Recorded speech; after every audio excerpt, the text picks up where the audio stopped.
તો સુરતમાં લુખ્ખા તત્વોને ડેપ્યુટી સીએમ હર્ષ સંઘવીએ ચેતવણી આપી છે। લુખ્ખાઓ સીધા નહીં ચાલે શકે તેવું કામ કરાશે। લુખ્ખાઓને સીધા કરવાની જવાબદારી હું કરીશ। સુરત શહેરમાં દારૂના દૂષણ સામે કરાશે પોલીસ કાર્યવાહી। જે પોલીસ કર્મીની સંડોવણી ખુલશે તેની સામે પણ કાર્યવાહી થશે।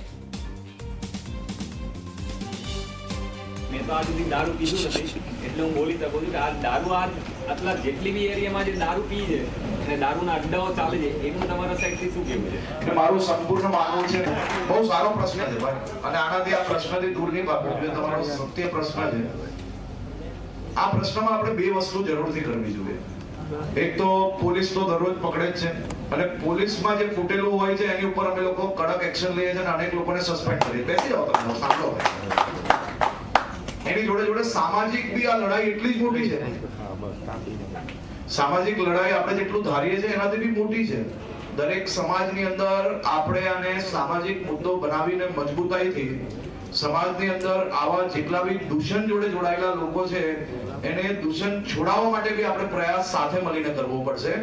હજી બી અમે આના જે કઈ ટોલ ફ્રી નંબર્સ બી રાખેલા છે એના પર બી માહિતી લઈએ છીએ। કાલની જ વાત કરું તો કાલે કમસે કમ ગુજરાતની અંદર 50 થી વધારે જગ્યાઓ પર આપણે દારૂ પકડ્યો છે, અને હજી બી વધુ ઝડપથી અમે લોકો આમાં કામગીરી કરવા માટે